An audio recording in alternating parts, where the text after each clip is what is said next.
also say this applies to you as well. If you are in any sort of leadership capacity, if you're a father, you're automatically in leadership.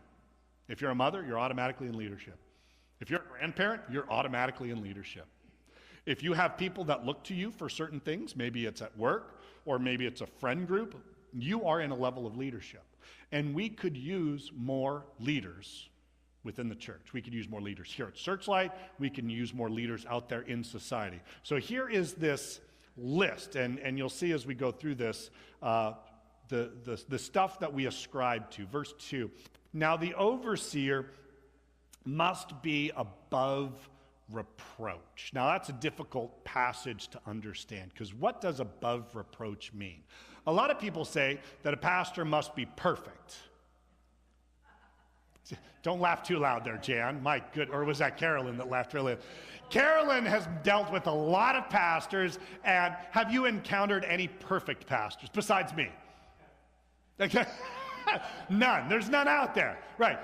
So a lot of people think that if I want to go into ministry or I want to step up in leadership or I want to do something, whether that is in a full-time paid capacity or just in a volunteer thing, I somehow have to live perfectly. And the answer is no. You don't have to live perfectly, because you can't. It's impossible.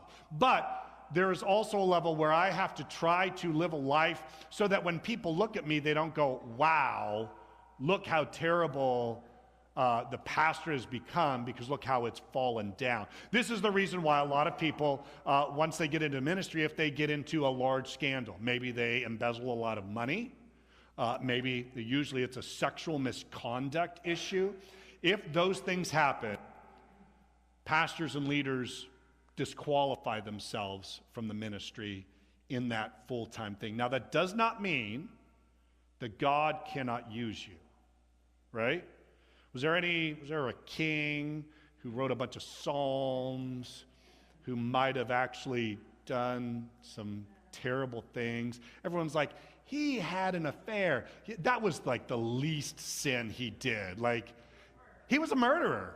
Yeah, he literally told his commanders, hey, when you go out into battle, this woman's wife that I just slept with, make sure he doesn't get the order so that when everyone pulls back, he dies. That's pretty bad. I'd say that's very bad. So as someone who is in that level of leadership, this is on my mind a lot, living above reproach. And my encouragement is, if you're like, well, it's a good thing I'm not going to be a pastor. Well, I think you're missing the point. You as a Christian should also be living above reproach. Why is that?